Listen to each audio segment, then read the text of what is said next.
Hey everybody, welcome back to the booth. Brian David Marshall here with Pro Tour winner Simon Gertsen, and we are getting ready to watch round 8. Let's send it down to the floor. The players are ready.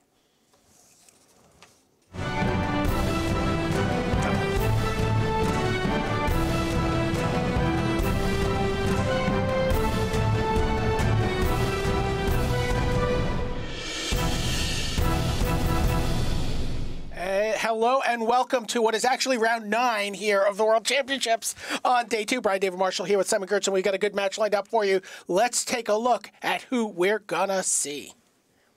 Last time, Thailand, Max Championship. I'm Yuuya Watanabe from Japan. Top point from Japan. There you go, and there you get a look at Lars Dam. He is the reigning Magic Online champion.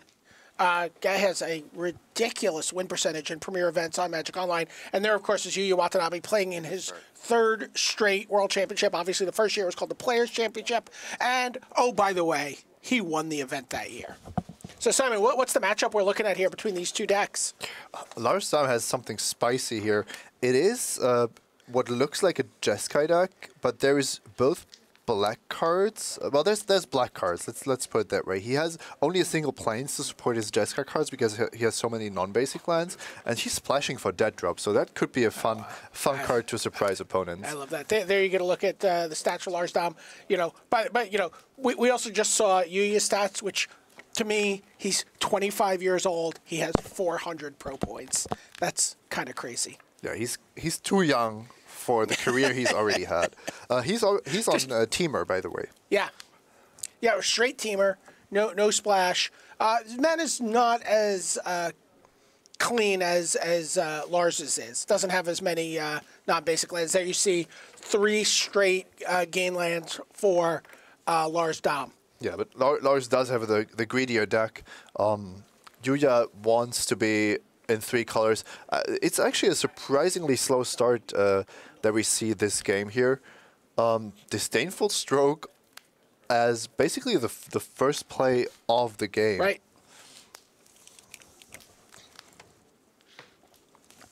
Somehow we already have a game result in. Kentaro Yamamoto on the back table taking the first game against Shahar Shenhar.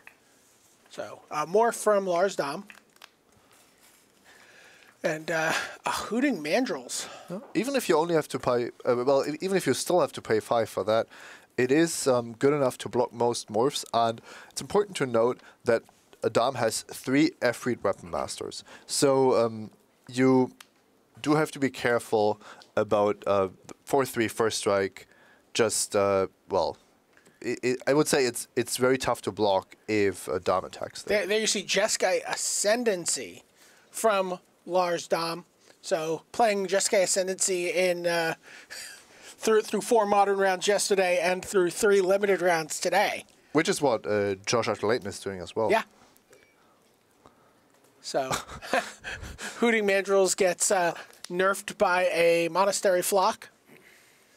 That's pretty much the best use of Monastery Flock. If your opponent is just a 4 power creature, no tricks whatsoever.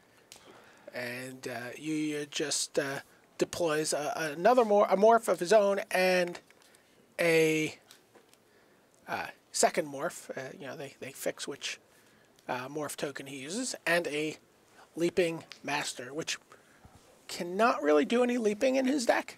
That's not what it's for. He has a pretty even Teamer mana base. It's not 6/6/6, but it's somewhere close to that. So he really just wanted another 2-drop next to the 2 Smoke Tellers that he also has. So there you see just Glacial Stalker face up for Lars Dam.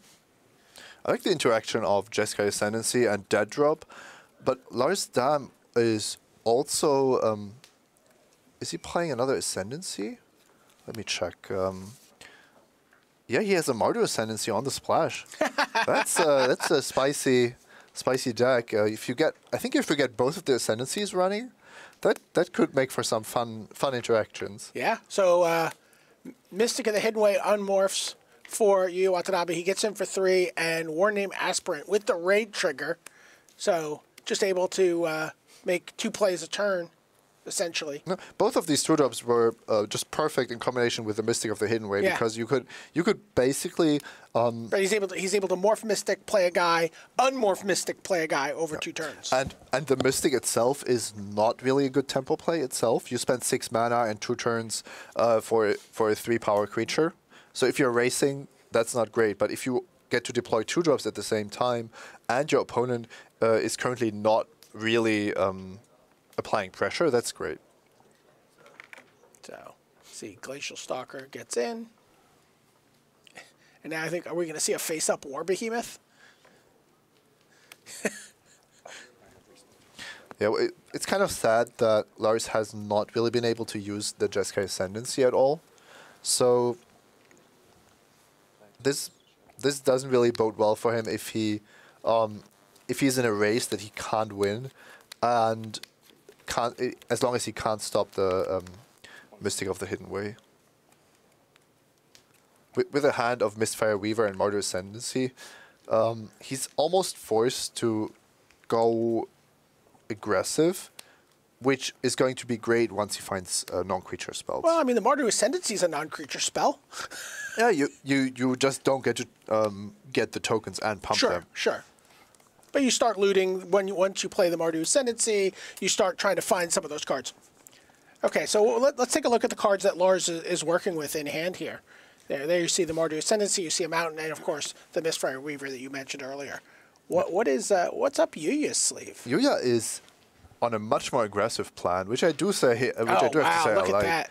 Force Away, Active Treason, and a Scaldkin for the for that final 2 points of damage potentially. Although with that attack from the Mystic of the Hidden Way last turn, it only put Lars at 20 because he had played three gain lands. Yeah, the mana base of Lars not only fixes his mana beautifully, but also gains him life. But I like just sitting on Force Away, Active Treason, maybe deploying the Scaldkin, and then... It looked like he was thinking about an Active Treason right here. That's a super aggressive one. So is he even casting the Force Away here? Maybe he's... Just takes the War Behemoth and attacks with everybody. Yeah, I think the Force Away is best used on... Gets in for an 11. On Glacial Stalker. Yeah, he's just waiting there. So if Lars spends 3 mana on Mardu Ascendancy, I would think that we see a Force Away on maybe the Glacial Stalker. It doesn't block as well if your opponent has already committed some mana to the board. Yeah. Kratos Claw, the draw for Lars here. And the interesting thing here is that as I've said, I think it's important to have the 2-drops, but still you don't want too many creatures, so that you end up in positions like this where you have Force Away and Active Treason available to make your creatures deal these suddenly like 10 points of damage out of nowhere. And once you have a double-digit life total advantage, it just becomes so difficult for your opponent to actually play the game. What Lars wants to be doing is to cast Mardu Ascendancy, attack with his creatures, next turn Kratos Claw aggressively, but instead he's looking at his life total and thinking, what if my opponent has anything else? What if there's a second Active Treason? Well, he knows the deck list, but there's still a lot of spells to worry about. Right. So if he played Mardu Ascendancy here, he would get a bonus to his 2 creatures. He could then Kratos Claws.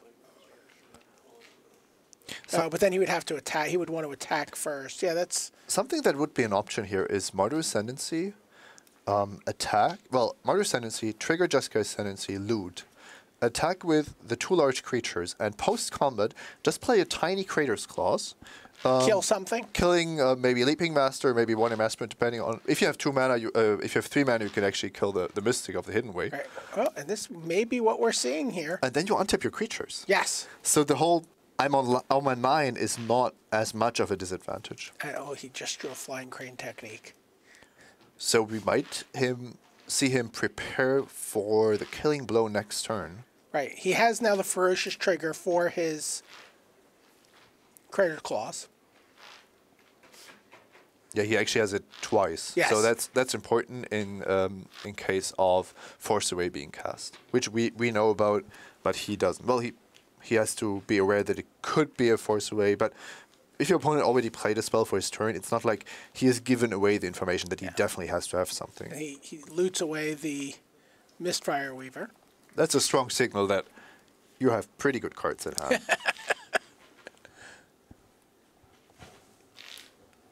There you get a look at the Flying Crane technique that if he lives through to next turn, could be a factor. Yeah, and suddenly this has become a lot more difficult for Yuuya to play, but I'm still very sure that you want to spend that force away because if you can expect Lars to follow up with a non-creature spell, so it's almost like his creatures have vigilance. Yuuya is, even if he's on 17, he kind of wants that Glacial Stalker gone anyway. Right.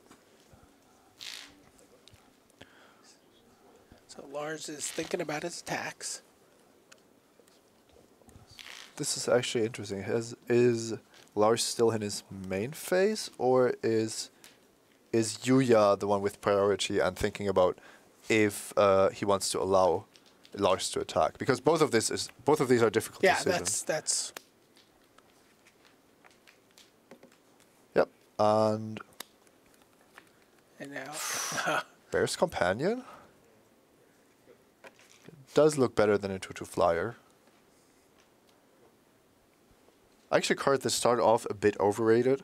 I think the fact that you soon realized what you could do with 5 mana in the format, but still, especially in Teamer, in a deck that has Force Away, for example, just play it, get a bear, bounce it with Force Away, trigger Ferocious, you just go off.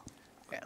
So you're still thinking here about which card he wants to pitch to his loot, and also representing, like, he keeps making this shoving gesture, like, well, I'm going to attack you with everything next turn, maybe trying to scare Lars a little.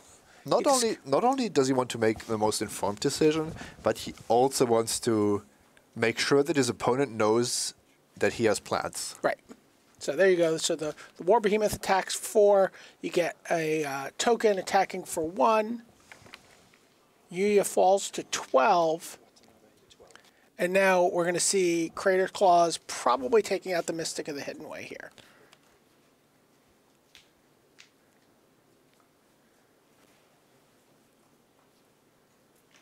This is right. He can do it for he can just spend 1 mana to kill the Mystic. Yeah, and that lets him play a Morph as well. It is a X equals 0 Kratos Claw. Yes. But X plus 2 is still 2. He's going to discard the Glacial Stalker because he drew an Efreet Weapon Master.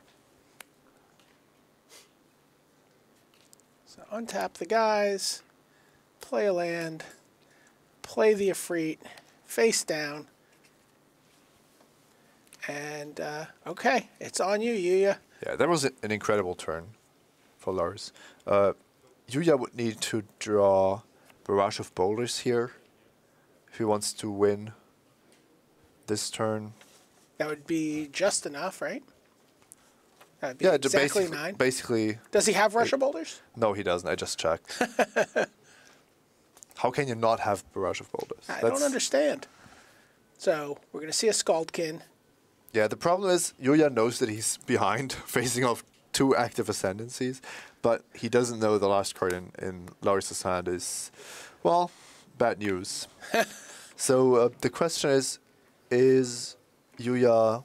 Well, yeah, Yuuya is more than dead because the attack by the 3 non-flock creatures give him 2 more goblins, and then you can cast Flying Crane Technique as an instant because it's not a sorcery. Right, it's an instant, so you cast it after you've declared attackers, after your Mardu Ascendancy triggers have resolved. So this is just absurd. You get to untap all your creatures. They get flying, double strike, and +1/+1.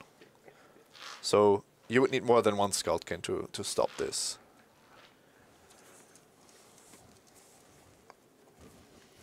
Even the goblins are dealing 4 each. Yuuya is trying to block the largest creature here. Right, you see, untap all creature. He gets to untap him twice. Oh, I will loot as well. I just assume you're about to. Yuuya making sure that the Jeskai Ascendancy trigger resolves.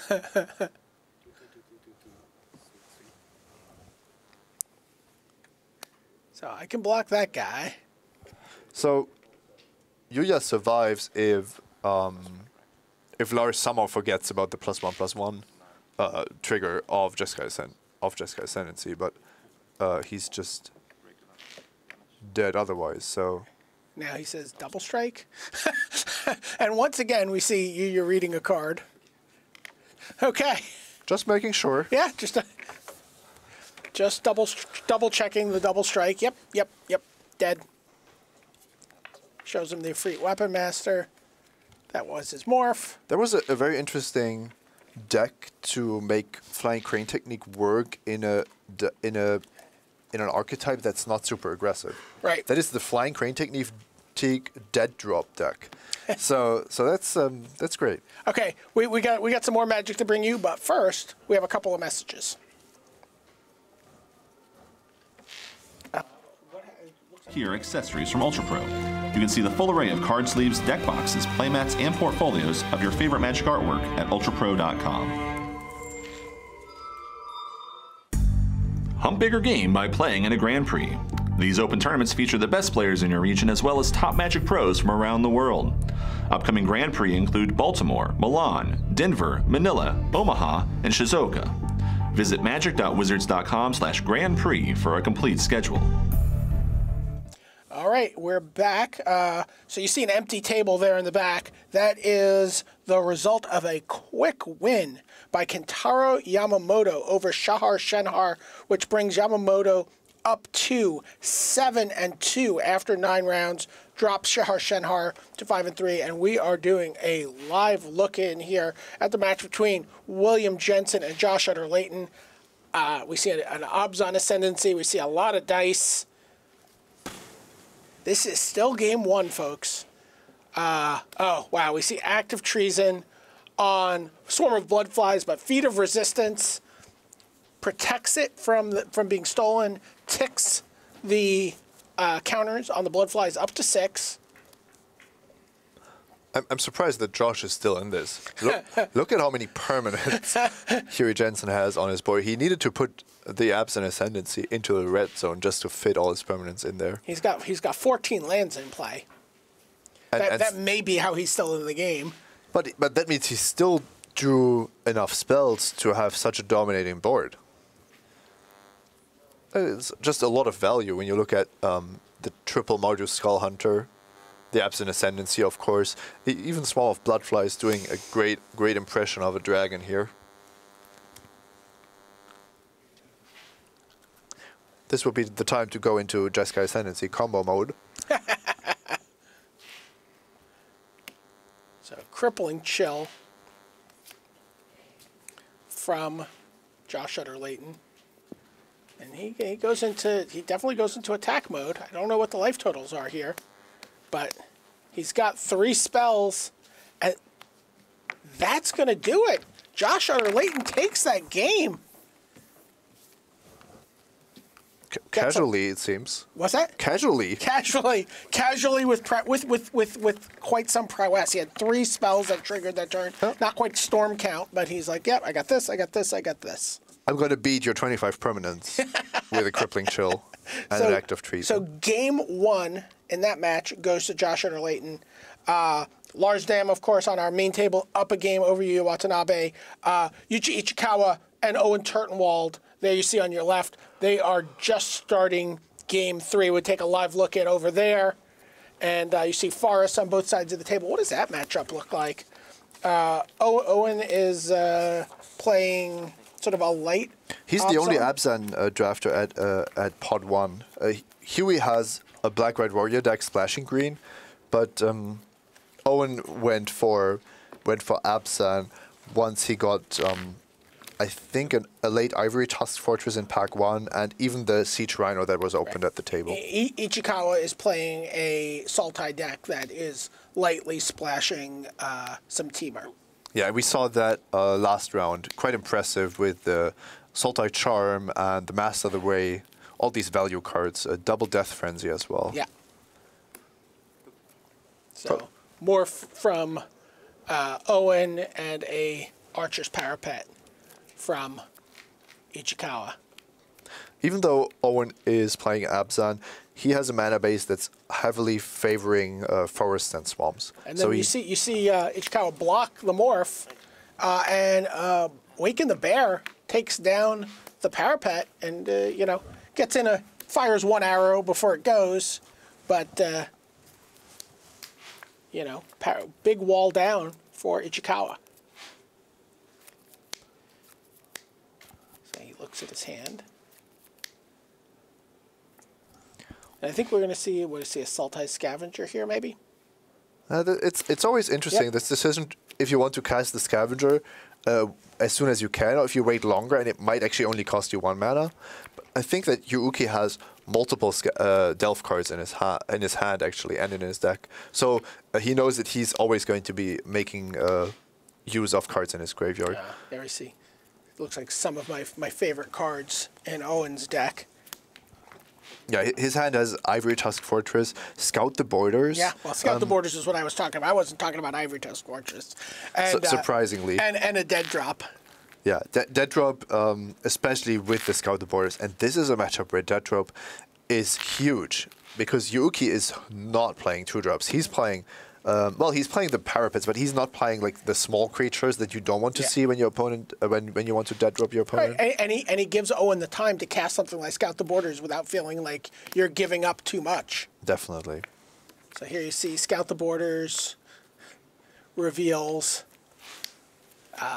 Rakshasa's Secret, Shambling Attendants, Disowned Ancestor, and a Tri-land and a Gain Land. Yeah, it's Nomad Outpost and Blossoming Sands. Okay. His mana looks to be fixed, so creatures seem to be more important here. The Shambling Attendants don't have the most synergy with Death Drop. On the other hand, you are going to find lands the longer the game goes, and 3/5 Death Touch is actually quite good in this format. So, in comes the Scavenger, and plays an Alpine Grizzly. Yuki's deck is funny in the sense that a card like Alpine Grizzly is great in a control deck if you just want to block, but if the option presents itself, he is going to also attack with it. He wouldn't mind doing that. All right, we'll keep you updated on how this game plays out. We're going to go back to our main match between Magic Online champion Lars Dom and 2-time Player of the Year Yuuya Watanabe. And here we go. It's a mountain for Watanabe. We're underway here in Game 2. Shockingly, a dismal backwater for Lars Dom. How many Gain Lands is he playing in his deck? I think it's 5. I don't know exactly. He has some Tri-lands as well. Okay. So let me just count the non-basic lands. That's 8 non-basics. Wow. So Smoke Teller comes down for Watanabe. He gets in for 2, plays a Morph. I believe that was a Snowhorn Rider. And you see Watanabe's hand. He kept a hand without the forest. He top decked it just in time to start casting Smoke Teller, and is now curving out perfectly, which is where the 2-drops just give you a head start here. Also, if he's the first one to reach 5 mana, the Morph basically becomes unblockable, strategically speaking. Yeah, so it is a Snowhorn Rider. Leaping Master and a second Smoke Teller come down, and all Lars can do is play a Morph. Yeah, this is exactly the kind of decks that I like to play in this format. Just get onto the board, and if he has Awaken the Bears or Dragon Scale Boons, he does have an Awaken the Bear in his hand. At this stage, there's very little his opponent can do. He has both in his hand. He also has the Dragon I totally Scale didn't know Boon. that. I know you did. That was very funny. So there you go. He's like, oh, Dragon Scale Boon, like make a little down payment on a 7/7 for later. Done with the good response. Okay. Of He's got the monastery of having flock. the flock here. So if Yuuya had the 5th land, then even the flock wouldn't have been able to block very well.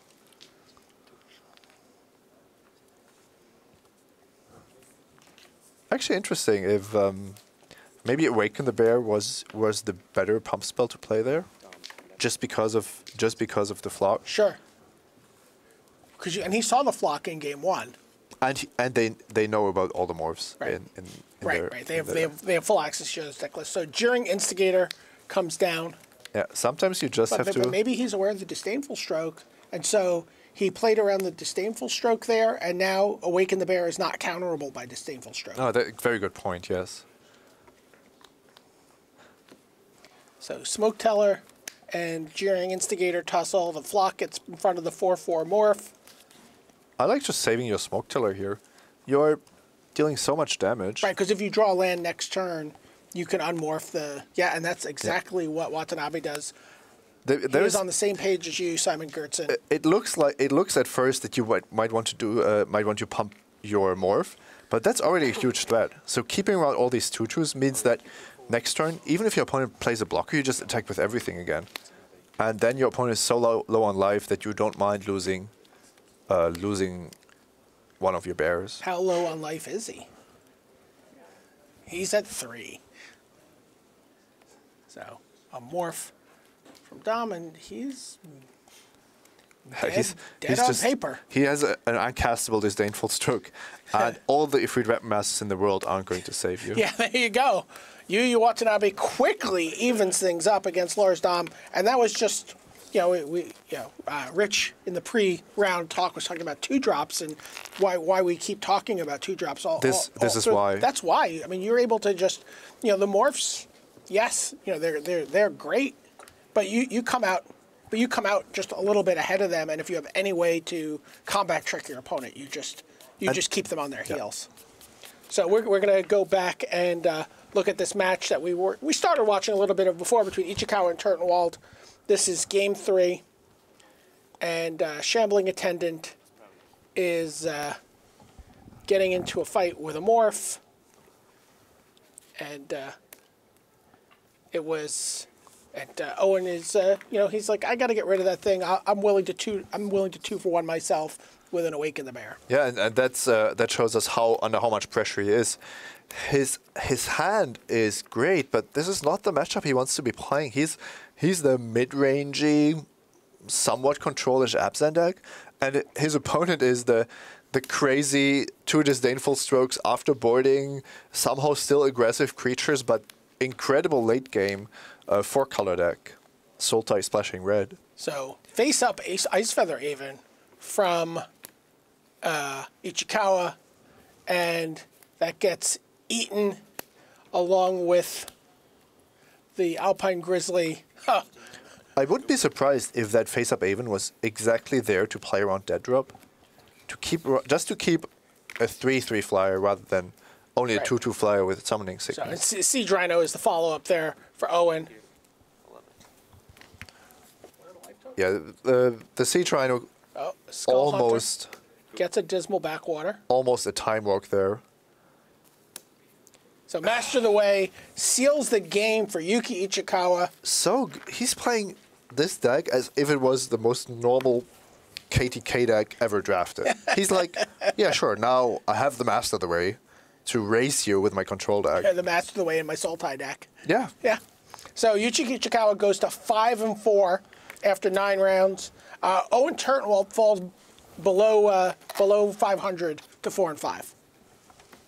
And now we're checking in on Game 2 between William Jensen, the Pro Tour Hall of Famer, and Josh Utter-Leyton, who won't be eligible for the Hall of Fame for a couple more years still.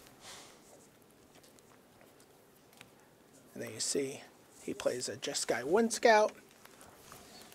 This looks somewhat similar to what we saw in Game 1, in the sense that Huey has an overwhelming board advantage, but is still not getting through too much damage. Right, he's just nibbling away for 1. And he will have to be careful that Josh is not somehow still getting out of this with some tricky spells. Well, I guess. Well, he just got the last card out of which Josh's wasn't even a hand spell with his Skull Hunter. If you have a 7/3 creature advantage in this format, there just aren't many cards that you can draw. Yeah, that's. You could draw a Monastery Swift Spear, but I mean that will trade with a Skull Hunter or eat a token. It's very hard for a creature to have 0 impact in this format. It's just tough if you want it to be an aggressive option as well. Like, if you are behind in life totals or on the board, there's very little ways, except for maybe Mystic of the Hidden Way, to just say I'm holding back with all my creatures, but I'm attacking with this one. So the morph gets flipped up. It's a Krumar Bondkin.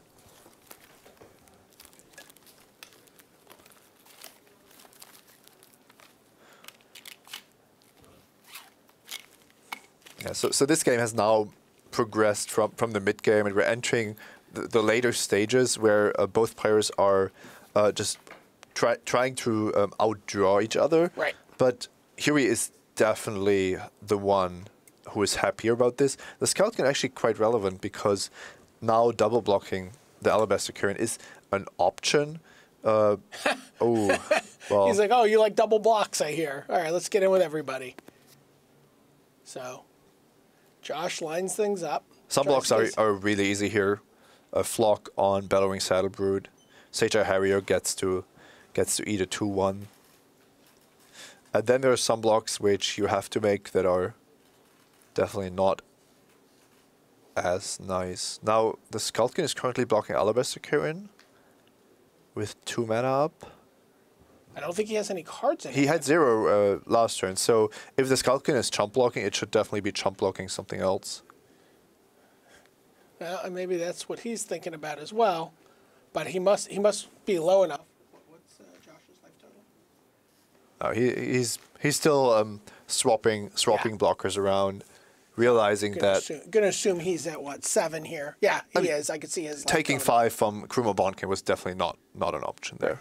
Okay, we're back underway at our main table though. We'll give you a report on how that's going. I think we're going to see a game 3 there.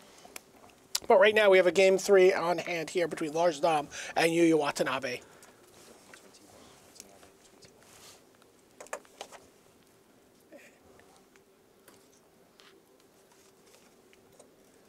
Lars Dam was on the play this game.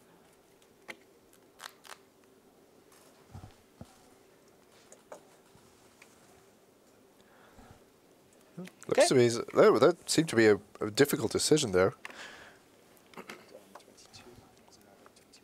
But it looks like if he wanted 3 mana on turn 3, which is what you often want, especially in a deck with triple freed Weapon Master.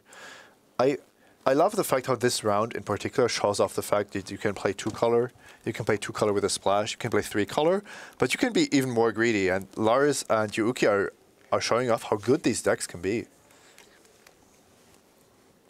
So morph on turn 3 from Lars Dam.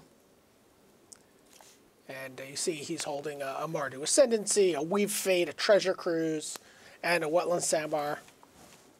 And the Wetland Sandbar is what made his decision so complicated. Sure, so he was thinking about playing that on turn 2, but wasn't sure he'd be able to make a play on turn 3 if he didn't want to take the risk, especially because he knows that his opponent's deck is the one with more 2-drops, so it's more likely that he's going to be defensive anyway, so it's not in his best interest to go for an aggressive game plan when all his tap lands might actually cost him. Right. And he passes the turn here, no doubt thinking about a Weave Fate at the end of the turn to sort of smooth out his draws, maybe find a 5th land. Yeah, and he's also representing maybe, he doesn't have the critical 5 mana yet, but he is representing to Yuuya that if Yuuya attacks, that there might be something that Yuuya doesn't want to spend mana on this turn, like an exchange or a combat. That's not something that Yuuya wants there. Right, the morph in play for Dom is an Inout tracker, as you can see. Once again, Yuuya is much more aggressive in his choice of spells in particular. Force Away Dragon Skull Wound, just combat tricks. bounce, tempo plays. He also has a 6-drop and effectively a 5-drop on the battlefield in Snowhorn Rider. So his late game is looking good. This is, I think, how the team deck should look like. You just play a curve from 2 to 5, sometimes 6. Right. And then just fill in wherever you need with Awaken the Bears and Dragon Scale Boons. Yeah, and then if you come out faster than your opponent, which is very likely, you're going to be ahead. If you play a regular game of just curving out, you're in good shape. It's only if your opponent is doing things that are a lot more unfair than yours, right. Like we saw with the Jeskai Ascendancy and Mardu Ascendancy. But it does look like Mardu Ascendancy is not hitting the battlefield. No, this game. he pitched the Mardu Ascendancy to Tormenting Voice, and then played a 5th land, which came into play tapped, and then the Wetland Sandbar. That's been hanging out for a while. I'm not a big fan of Lars casting Tormenting Voice here, because it is the critical turn 5 where he is really falling behind in tempo. Now, and he knows that he's facing all these combat tricks. Is that which land is that for Yuuya? Rugged Highlands? That is a Rugged Highlands. Okay, so Snowhorn Rider is engaged. It's live. Yeah. So there's nothing. There's no good block. There's no block, here. Exactly. And if you, even if you only play creatures, it just becomes more difficult for Yuuya to make these kind of attacks.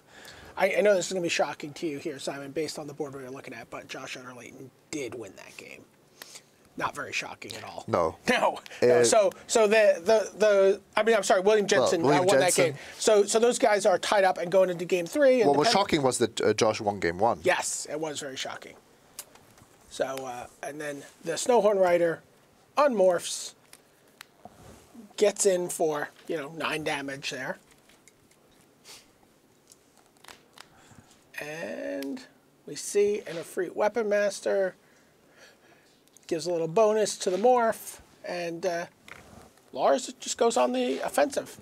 Which is what he's forced to do because his creatures can't really block. And that way he's still making use of the free trigger while having a blocker for Summit Prowler. Now, Yuuya hasn't been forced to cast his pump spells yet. He also just drew into Arc Lightning. Right, so he can Arc Lightning the Weapon Master, force away something else. Yeah, or just force away the Weapon Master because he knows that he's winning with Dragon Scale Boon. He could actually just attack first. What is Lars going to do? Is he going to throw his Weapon Master into the fray and then lose it to Dragon Scale Boon? Right. The only question is really how aggressive Yuuya wants to play this. If he bounces, he's threatening 9 points, bringing his opponent down to 5. So if he had 6 mana, I think he would just go for bounce, Dragon Scale Boon, next turn Arc Lightning you out. That's how close he is to winning. He just Arc Lightnings the 2 creatures here. He gets the 2 for 1. And now I think we will see the force away. That's clearly... Yeah. Oh, I think, technically speaking, you do force away first. Sure. Pitches Scaldkin, gets in for 9, and Lars is so far behind the 8 ball. He really needs a dead drop here. That would be the card. And Lars is probably thinking to himself, let's see, 4/3 first strike, block Summit Prowler, that's great. Oh, I'm taking 5. So that's not an option. Blocking Snowhorn Rider, oh, I'm taking 6. That's not an option. So it looks like he has Crater Claws, so he can kill the Snowhorn Rider and go to 1 on the next attack. He also has a Scoured Barrens in hand, so he can go to 6, so he'd fall to 2. Yeah, so I have to say that I like Dam's deck in the sense that how much power he packed into 40 cards, but the fact that he wants to be aggressive, but his deck is not all that aggressive, is really showing here. Yuuya has weaker cards if you look at, let's say, Scaldkin or even Summit Prowler, right. But all his cards want to turn sideways, and that's what he's doing. And Okay. Yep. So that block meant that Yes. Lars was... So he played the free yeah. weapons master. He went to 6 from the land, but Yuuya Watanabe had the Dragon Scale Boon for the unblocked creature, and Yuuya Watanabe goes to 6 and 3. He's battling back quite impressively, and Yeah. I'm not surprised. That's basically what Yuuya does. Yes, absolutely. He's won this tournament before when it was called the Players' Championship in year 1. Won the Player of the Year title that year, and he's in some great shape. Depending on what his standard deck looks like. I really want to understand this matchup between Josh Utter-Leyton and Huey Jensen. To me, it always looked like the Black-White Warrior deck was so far ahead, and somehow Josh found a way to win game 1. Yeah, that was absurd. We saw him basically. I guess he'd gotten out to an early start, and then was able to just with a Jeskai Wind Scout get 3 prowess triggers and a bonus from a Defiant Strike. Yeah, but that had to be like the last turn where he could still win, Yes. because his opponent must have had 30 damage on the board. There you get a look at the lifetime stats for William Jensen as we're underway here with a couple of basic lands. And a Tormenting Voice discarding Jeskai Ascendancy for Josh Utter-Leyton, the 5-time Pro Tour top 8 competitor. No 2-drop and no Swamp yet for Jensen. Oh, no Swamp is a big deal. That green is a very, very light splash for Jensen. I believe he only has the 1 forest. No, he has 2 forests in his deck, and 1 Blossoming Sands as his green sources. yeah, because he does have he at least has 2 green cards in Absent Ascendancy and Dune Blast, which the Absent Ascendancy is definitely worth it. The Dune Blast is a bit weird in this format where everybody knows your deck list and you're actually Black-White aggro. Right. So Jeskai Wind Scout from Josh Utter-Leyton, Morph from William Jensen, attack for 2, play another Morph, and a gain land for Josh Utter-Leyton. And that is an Alabaster Kieran. There you see, I mean, Josh Utter-Leyton, you see like a lot of tricks in his hand. He's got the Defiant Strike. He's got the Ride Down. He's got a Crippling Chill. I really like this deck. It reminds me of Yuya's deck. Oh, and then the Barrage of Boulders, too. Yeah, he has exactly the same setup.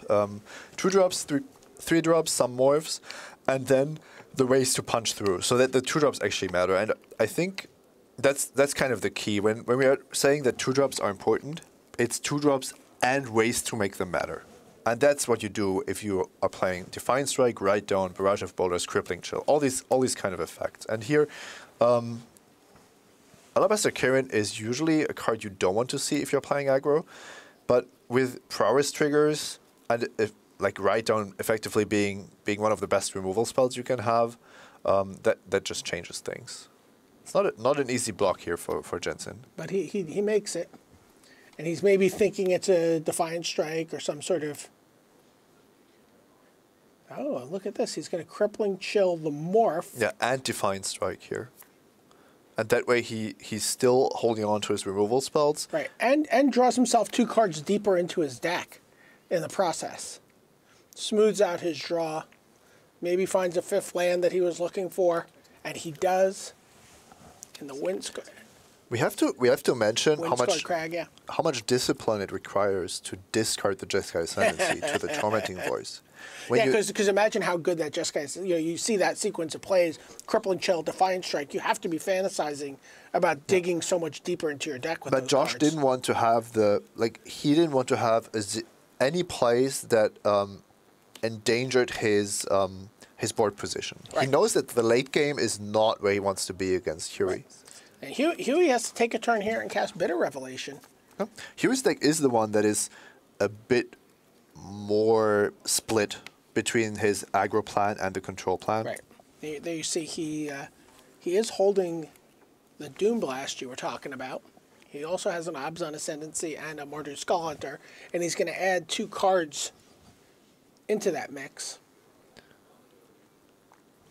Yeah, so he does need 7 lands to get to Dune Blast. The question is, if he doesn't take lands, he might be too slow for Dune Blast to matter. if he only takes lands, he might take too much damage, and then the recovery by Josh might be stronger than what he can muster. It looks like he took no lands.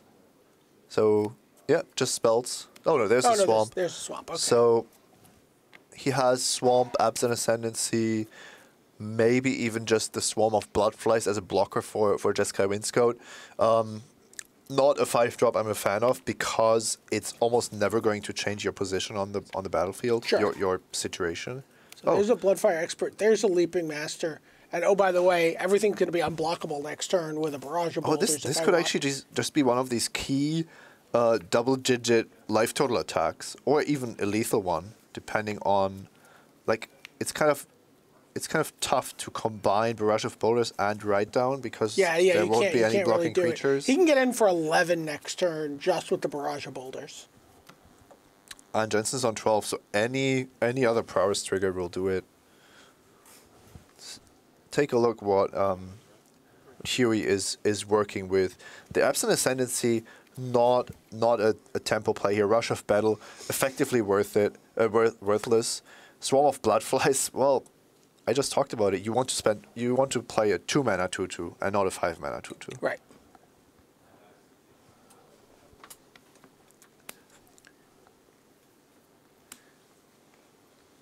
It is the play that Huey has to make here. He's also only 1 mana away from Dune Blasting, and getting Swarm of Bloodflies into play is the dream, right? So if he survives here, let's say on 1 life. Okay, I didn't do the math if the Ride Down attack is potentially stronger than the Barrage of Boulders. But if Josh doesn't have a lethal attack here, he has to make sure that he can follow it up against a potential Dune Blast. The problem with the Ride Down attack is you still get to block one thing. So, given that he knows what Huey's deck is capable of, he has a good chance to beat the Dune Blast, but I think his chances of beating Dune Blast while Swarm of Bloodflies is in play is really complicated. So, if an attack by all his creatures allows him to ride down the Swarm of Bloodflies, sure, then I think he's hedging a lot better against a potential land Dune Blast turn by Huey.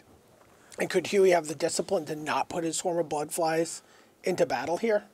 Yeah, if he, that's the point. If he survives exactly, that's what's going to happen. And sadly for Josh, his Morph is among the weaker creatures in the format. I think Sage Harrier is just not very impressive. So we see from the bottom to the top, with 1 prowess trigger, that's 3 + 2 + 4 + 2 points of damage, which is the 11 we talked about. Yep. And Ride Down is not lethal here. Yeah, Ride Down's not lethal, and Barrage of Boulders isn't lethal. So and you can't get both of them to I'll happen. Barrage of Boulders, but you're welcome to block with a creature. That doesn't work. So he just attacks with everybody. So he is on the Ride Down. He's on the Ride Down plan. And that has to be because he respects the combo of Swarm of Bloodflies and Dune Blast. Now, Jensen is still a land away from actually casting the Dune Blast, but because he cast the Bitter Revelation, Josh knows that there is a good chance that Jensen has a plan for this, for this board state. I would like to see a Death Frenzy as well. That would be. Death Frenzy would be spectacular. Is William Jensen playing Death Frenzy? He is not. No, he's a black-white warrior aggro deck. So that would probably be pushing it a little. He's little already bit too playing far. the Dune Blast. Which you can at least make a good case for. It seemed to set Twitter aflame. Oh, did it? Oh yeah, people were like, I don't understand. How do you play this curve and Dune Blast? I actually think that the Dune Blast in Jensen's deck is an easier decision than the End Hostilities in Chapin's deck. Sure. Or the End Hostilities pick for Chapin's deck as it was at the time. So it looks like we're just gonna get the morph. Yeah, we're seeing the high level attack and the high level block. Jensen playing to his outs of finding a land for the Dune Blast. So this ride down will drop Jensen to 1. We might see Jensen just not find the land, and then you look at his graveyard with the 2 planes that he didn't take with a bit of revelation. But I think he might still have. Well, he was gambling on the swarm of bloodflies there, I believe, right? Did he take Dune Blast and Swarm, or did he take? I think he took a land and swarm. So he actually took a land. He saw if he saw 3 lands, then you don't take 2 lands. So ride down drops Huey to 1 life. Yeah, and we did the math on that before. Josh correctly. There's the land. Plays around Dune Blast by holding a creature in hand. But Dune Blast takes out 4 creatures, which puts the bloodflies up to 7. Yep. Now it's going to be Jeskai Windscout trying to get there. And one good way of getting there is definitely to draw a non-creature spell. Yeah, because he still has the Barrage of Boulders.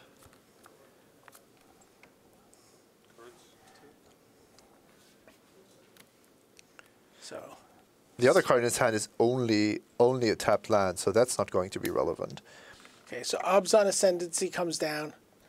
Skull Hunter comes down.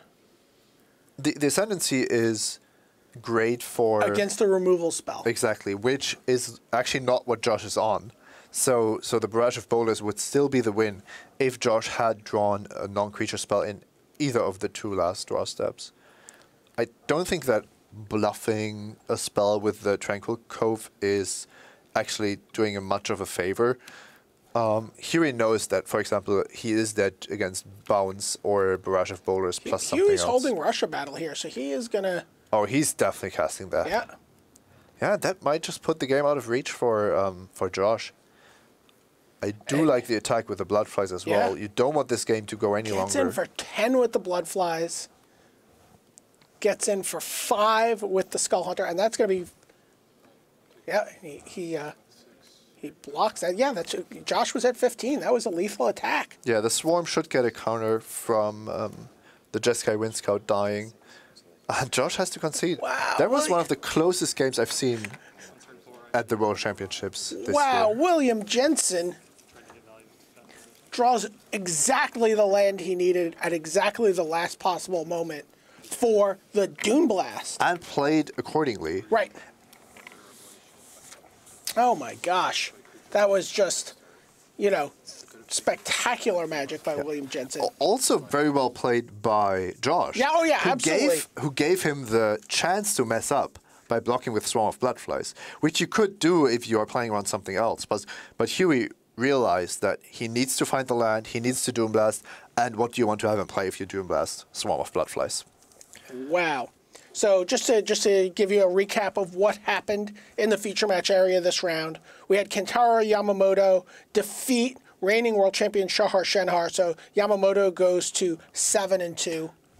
This might be his tournament. This is a huge tournament for him. He's coming off of a big event. Top four in Strasbourg. GP Strasbourg. Also, for the Japanese fans out there, Yuki Ichikawa took down Owen Turtenwald. He's 5-4, still alive. Owen Turtenwald 4-5 and in real kind of dire straits about having hopes for a top 4 here. We saw Yuuya Watanabe, so three wins for the big Japanese players in this field. Can we just say that the Japanese have figured out the format? We have 3 wins by Japanese players. Yeah, and all their decks looked, they're all playing like these 3-color with a 4th color decks. 3 plus X, but still aggressive, and I think that's key. But in the meantime, we have an interview lined up here with William Jensen. Talk a little bit about his Warriors deck splashing Dune Blast. Let's send it down to the floor and hear what he has to say. Thanks, Brian. Rashad Miller here with Hall of Famer Huey Jensen. Now, we got a chance to watch you draft, and after the first pack, it looked like the seat you were in, you were struggling a little. Just tell us what you're thinking and how you felt after the first pack of your draft. Yeah, I mean, look, I probably just didn't have my best draft.